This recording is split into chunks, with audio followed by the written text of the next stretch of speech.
오늘 우리에게 주시는 하나님의 말씀 이사야서 9장 1절에서 7절입니다.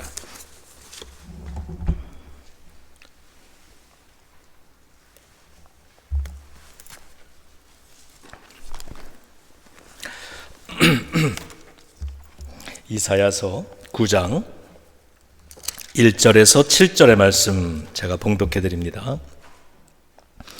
전에 고통받던 자들에게는 흑암이 없으리로다. 옛적에는 여호와께서 스불론 땅과 납달리 땅이 멸시를 당하게 하셨더니 후에는 해변길과 요단 저쪽 이방의 갈릴리를 영화롭게 하셨느니라. 흑암에 행하던 백성이 큰 빛을 보고 사망의 그늘진 땅에 거주하던 자에게 빛이 비치도다.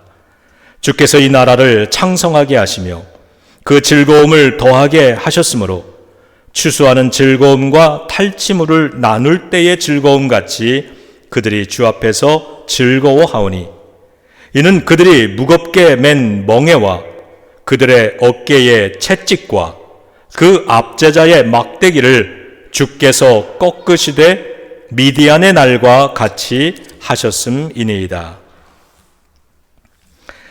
어지러이 싸우는 군인들의 신과 피 묻은 겉옷이 불에 섭같이 살라지리니 이는 한 아기가 우리에게 낳고 한 아들을 우리에게 주신 바 되었는데 그의 어깨에는 정사를 메었고 그의 이름은 기묘자라 모사라 전능하신 하나님이라 영존하시는 아버지라 평강의 왕이라 할 것임이라. 그 정사와 평강의 더함이 무궁하며 또 다윗의 왕자와 그의 나라에 군림하여 그 나라를 굳게 세우고 지금 이후로 영원히 정의와 공의로 그것을 보존하실 것이라. 만군의 여호와의 열심히 이를 이루시리라. 아멘. 하나님의 말씀입니다.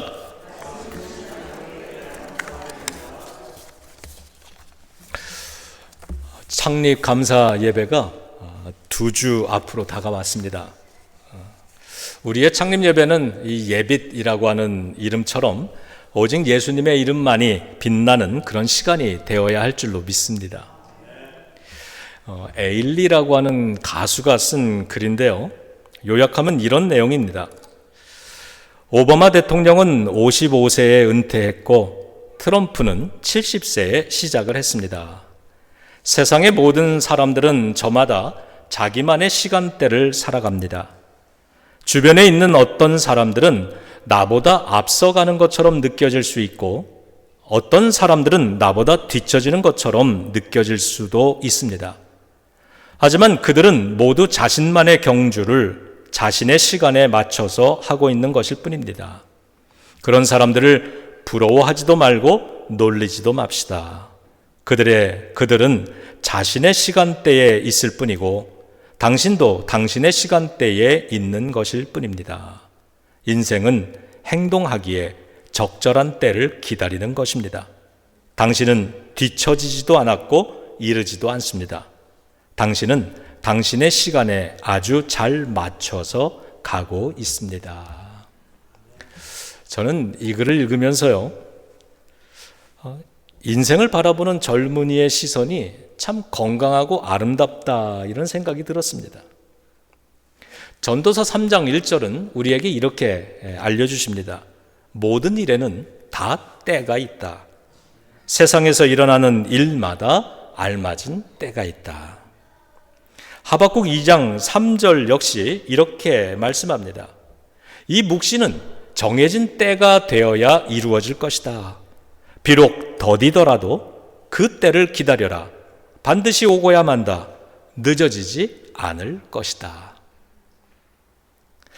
때로는 늦어질 때가 늦어진다고 생각이 되어도요, 결코 늦어지지 않는다는 것입니다. 사도행전 1장 7절에서 예수님은 또한 우리들에게 이렇게 가르쳐 주셨습니다. 때나 시기는 아버지께서 아버지의 권한으로 정하신 것이니 너희의 알 바가 아니다. 이 말은 하나님을 믿고 하나님께 맡기라는 거죠. 우리 예비교회 역시 하나님의 시간표에 따라 세워지는 것임을 믿습니다. 저와 여러분도 마찬가지로요, 하나님의 시간표를 따라 여기에 세움받은 사람들입니다. 우리 모두는 하나님이 정해주신 적절한 때에 믿음의 경주를 하고 있는 것입니다. 때로는 빨라 보일 수도 있고 때로는 늦어 보일 수도 있을 것입니다.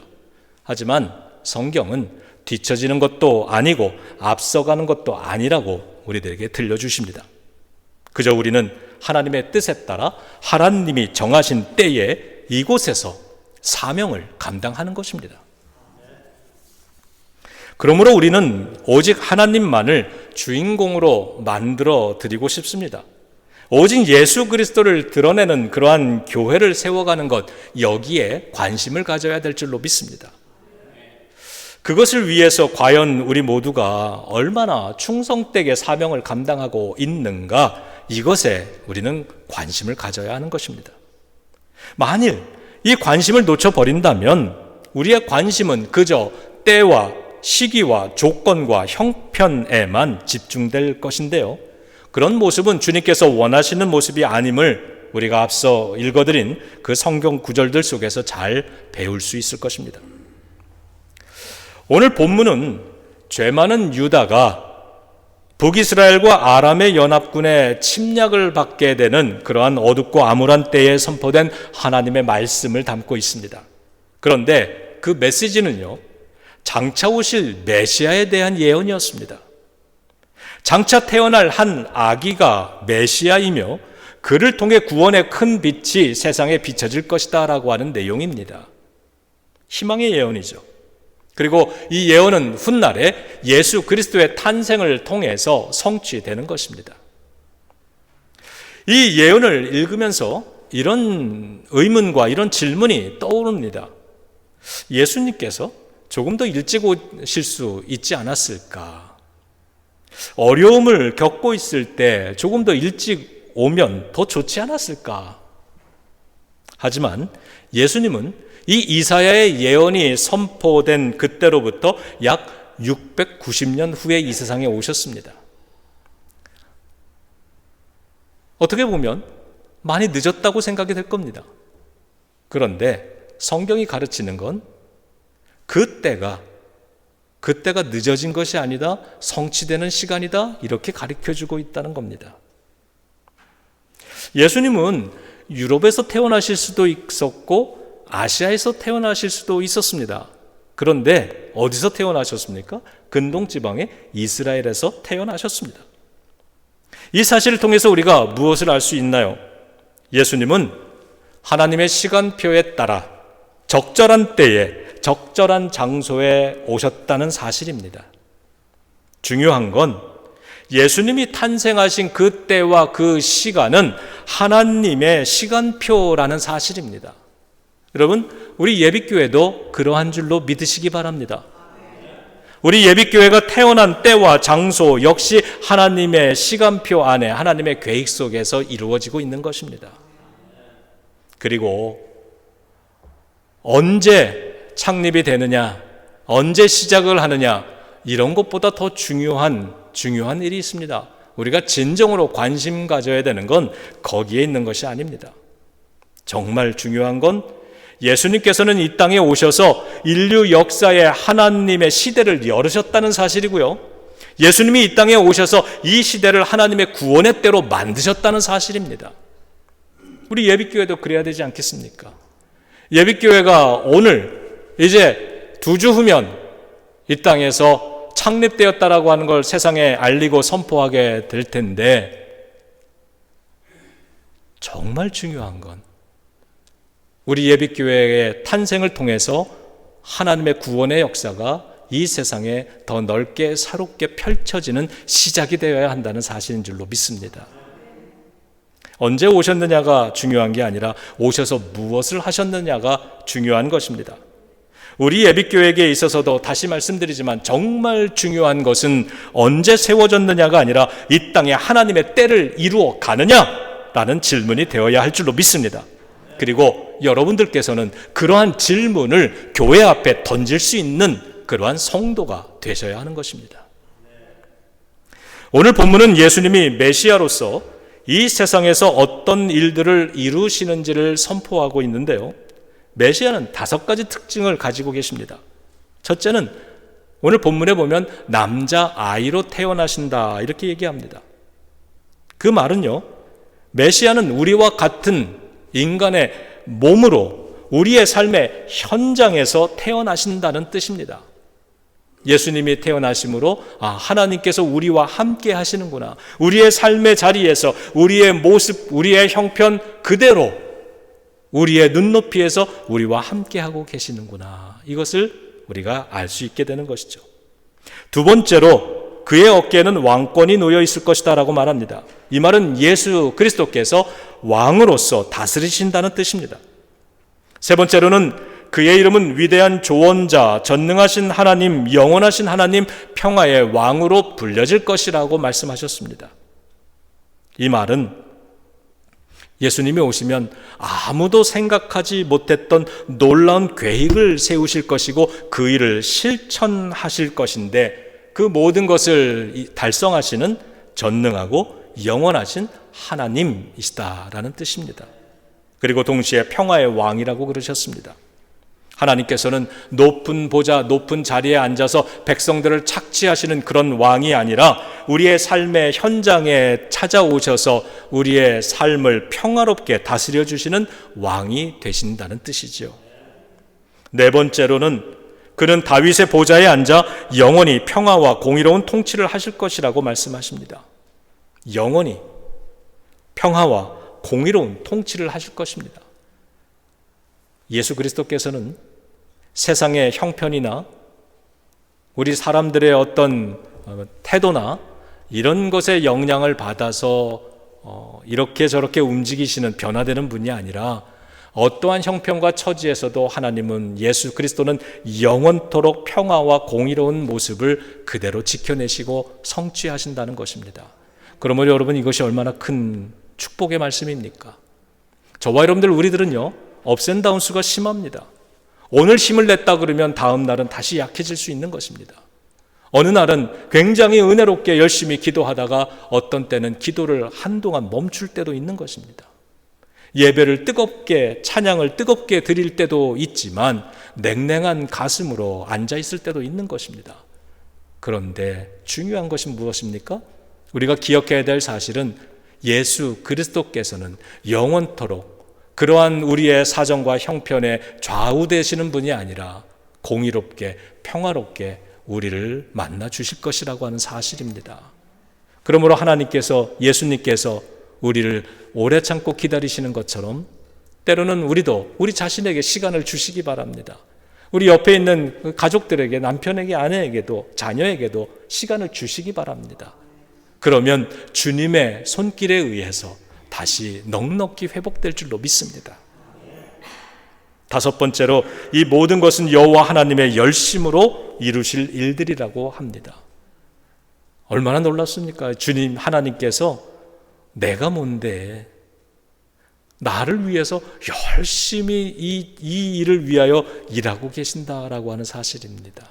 우리 예비교회를 위해서 우리가 주님께 열심히 봉사하고 섬기고 있다고 생각되겠지만 그보다 더 귀하고 더 큰 열심으로 하나님께서 우리를 위해서 일하고 계시기 때문에 우리가 오늘 이 자리에 서 있을 수 있다고 믿습니다.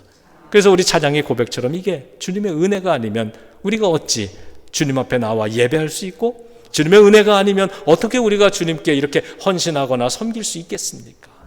모든 것이 먼저 우리를 사랑해 주신 주님의 은혜 때문인 줄로 믿습니다. 우리가 그렇게 하지 못할 때에도 우리가 돌아온 탕자 둘째 아들처럼 먼 곳에 가 있을 때에도 주님께서는 변함없이 우리를 위해 열심을 내어 주셨기 때문에 오늘 내가 이 자리에 있을 수 있다라고 하는 사실, 이것을 기억하고 이것을 첫사랑을 놓치지 않는다면 우리 예비교회는 언제나 신실한 모습으로 하나님 앞에 서 있는 교회가 될 줄로 믿습니다. 자, 이와 같은 5가지의 말씀은요, 왜 예수님의 탄생이 그늘진 땅에 큰 빛이 되는지를 충분히 넉넉하게 설명하고 있습니다.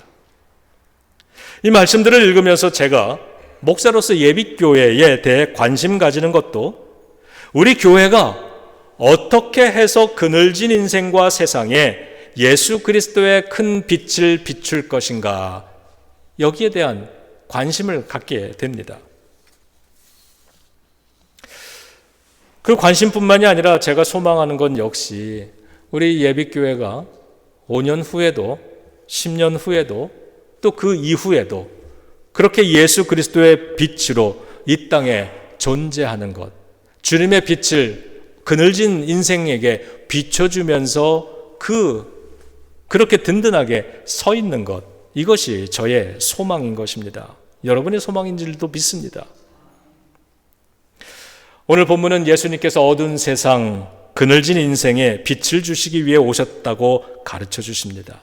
저를 따라해 보시죠. 예수님은 어두운 세상, 그늘진 인생에 빛을 주기 위해 오셨다. 바로 그 예수님을 우리 교회가 모실 수 있기를 바랍니다. 증거할 수 있기를 바랍니다. 그리고 그 위대한 일의 출발이 바로 창립 감사 예배가 될 줄로 믿습니다. 그날을 힘을 앞에서 잘 준비해 주시기 바랍니다. 지금도 열심히 해주고 계시지만 우리가 더 열심히 조금 더 힘을 내서 잘 준비할 수 있기를 바랍니다. 메시아이신 바로 이와 같이 그늘진 인생에, 그늘진 세상에 밝은 큰 빛이 되어주시고자 이 땅에 오신 그 예수 그리스도께서 오늘 이 예배당 가운데 임재하시고 우리를 돌봐주실 때 오늘 이사야가 예언하고 있는 이 세 가지 축복이 우리 가운데에서도 이루어질 것입니다. 첫 번째는요, 2절입니다. 이렇게 말씀했습니다. 흑암에 행하던 백성이 큰 빛을 보고 사망의 그늘질 땅에 거주하던 자에게 빛이 비추도다. 빛이라고 했습니다. 큰 빛에 대해서 여러분 요한복음 8장 12절에서는 세상의 빛으로 오신 예수님이시다 이렇게 고백하고요. 요한복음 1장 9절은 참된 빛이신 예수님이다라고 증언하고 있습니다. 여러분 인생과 여러분의 가정에 드리워 있는 어둠의 그늘이 무엇인가를 생각해 보시기 바랍니다. 오늘 이 본문 말씀 이 예배 시간에 그 내 인생의 어두운 그늘을 우리가 인정하는 것, 그것을 가지고 하나님 앞에 직면하고 서 있는 것은 굉장히 축복된 일인 것입니다. 그 내 인생에 우리 가정에 드리워져 있는 그 어둠의 그늘, 그것이 무엇인가를 생각해보고 그것을 지금 주님 앞에 이 말씀 앞에 가지고 나아가는 겁니다. 그리고 오직 예수 그리스도께서 그 어둠의 그늘에 빛을 비춰주신다는 것을 믿으시기 바랍니다. 그리고 소망하시기 바랍니다. 여러분 소망하면요 기도할 힘이 생깁니다. 희망을 하지 못하기 때문에 안 될 거야, 안 될지도 몰라, 이런 마음 때문에 기도할 힘이 생기질 않는 겁니다. 그런데 믿음을 회복하고 하나님께서 될 것 같지 않은 이런 상황이지만 하나님이 언제나 그렇게 해주셨듯이 이번에도 이 문제에도 주님이 찾아오시면 이 그늘진 이 부분에 빛이 비춰질 것이다 라고 하는 이 소망을 가지면 기도할 힘이 생기실 것입니다. 힘내서 열심히 기도하시기 바랍니다. 주님의 약속입니다. 예배하는 자마다, 기도하는 자마다, 신실하게 하나님을 믿는 자마다 그 믿은 대로 될 것이라고 말씀해 주십니다. 두 번째 약속입니다. 3절입니다. 주께서 이 나라를 창성하게 하시며 그 즐거움을 더하게 하셨으므로 추수하는 즐거움과 탈취물을 나눌 때의 즐거움 같이 그들이 주 앞에서 즐거워하노니. 주께서 두 가지, 이 나라를 창성하게 하신다, 그리고 즐거움을 더하게 하실 것이다, 이렇게 약속하셨습니다. 나라가 창성해진다라고 하는 건 그 나라에 사람들이, 백성의 수가 많아진다는 것이죠. 예비교회의 이 시작과 함께 여러분들의 가정 속에서도 믿음의 신실한 믿음을 가진 사람들이 더 많이 세워지는 창성함의 축복이 있기를 바랍니다. 어쩌면 어떤 분들 가운데는 지금 우리 가족 속에 내가 유일하게 하나님 앞에 예배드리는 사람일 수도 있습니다. 그러한 가정들마다 창성해지는 축복, 그래서 내일은 우리의 배우자가 그 다음 날은 우리의 자녀들이 하나님께로 돌아오게 되는 그 축복이 우리 속에 이루어진다라고 하는 하나님의 약속임을 믿으시기 바랍니다. 그리고 즐거움을 더하게 하실 것이라고 했는데요, 예수 그리스도로 인해서 이 즐거움이 우리 안에 주어진다고 하셨습니다. 예수님으로 인해서 예수님을 제대로 잘 믿어봄으로써 여러분의 내면에 그리고 여러분의 가정 속에 주님이 주시는 그 즐거움이 더해질 것이라 믿습니다. 그 소망을 가지고 우리가 예비교회 창립을 잘 준비할 수 있을 것입니다. 자, 마지막 세 번째는 4절입니다. 이는 그들이 무겁게 맨 멍에와 그들의 어깨의 채찍과 그 압제자의 막대기를 주께서 꺾으시되 미디안의 날과 같이 하셨음이니이다. 예수님께서는 무거운 멍에, 어깨의 채찍, 압제자의 막대기를 꺾으십니다. 그런데 여기서 말하고 있는 멍에나 채찍이나 막대기는 모두 노예를 다룰 때 사용하던 도구들이라는 겁니다. 노예를 다룰 때. 그러니까 쉽게 얘기하면 예수 그리스도께서 우리 안에 이 모든 걸 꺾어주시기 전까지 우리는 이러한 것들의 무언가의 노예로 살아가고 있었다는 겁니다. 오늘 우리를 노예가 되게 만드는 것들이 있습니다. 우리의 가정을, 우리의 자녀들을 노예로 만드는 것들이 있는 겁니다. 오늘 여러분의 어깨를 무겁고 아프게 만드는 일이 무엇인지를 한번 생각해 보시기 바랍니다. 그리고 저는 믿습니다. 성경이 약속해 주시는 것, 이 하나님은 신실하신 분이시기 때문에 이 약속을 주셨다면 반드시 이루실 분이신 것도 믿습니다. 그러니 오늘 이 말씀도 그대로 여러분의 가정에서, 우리들의 가정 속에서 이루어질 줄로 믿는 것입니다. 무엇입니까? 어깨의 짐도, 아픈 채찍도, 그리고 죄와 중독의 문제도, 우리의 삶을 붙들고 있는 깊은 상처나 분노, 미움의 문제까지도, 이런 것들이 우리의 삶에 지속적으로 부정적인 영향을 끼치면서 우리를 노예 다루시 묶고 있었다면, 그러한 흉악의 결박에 묶여있던 우리들을 주님께서는 이 모든 걸 꺾으시고 자유롭게 해주시는 분이심을 믿습니다. 우리 예비교회 출발과 함께 이 예비교회에서 우리가 신앙생활하는 그 시간들이 쌓여져 갈 때에 예수 그리스도께서 저와 여러분들 그리고 이 성전에 앞으로 찾아오게 될 모든 사람들, 모든 가정들 속에서도 이 흉악의 결박들을 꺾어 주실 줄로 믿습니다. 우리 예비교회 창립이 오늘 주신 이 성경의 약속의 말씀과 같이요, 우리 가정과 또 이 지역사회에 예수 그리스도의 밝은 빛이 비춰지고 창성함과 즐거움이 더해지고 무겁고 아픈 인생의 짐이 사라지는, 그래서 그늘진 인생의 그늘진 땅에 예수 그리스도의 빛이 비춰지는 출발이 될 것을 우리 주 예수 그리스도의 이름으로 축원합니다. 기도하겠습니다. 고마우신 아버지 하나님, 그늘진 인생에 빛으로 찾아와 주시옵소서. 우리를 아프게 묶고 있는, 우리를 힘들고 낙심하게 외롭게 만드는, 우리의 인생을 답답하게 만드는 이 모든 결박들로부터 자유로움을 얻고 즐거움을 얻고 참된 구원을 얻는 길은 오직 예수 그리스도께만 있음을 믿습니다. 예수님을 통해서 이 모든 것들이 이루어질 때 그것이 진정한 기쁨이고 진정한 자유함이고 진정한 생명이고 진정한 축복이 됨을 믿습니다. 그 일을 위하여 주님이 정하신 때에 이 예비교회를 오늘 시작하시오니 아버지 하나님, 하나님의 뜻이 우리 예비교회를 통해 이 땅에 우리 성도들의 가정 위에 온전히 이루어질 줄로 믿습니다. 그러한 출발이 되는 창립 예배가 되도록 역사해 주시옵소서. 예수님의 이름으로 기도드립니다. 아멘.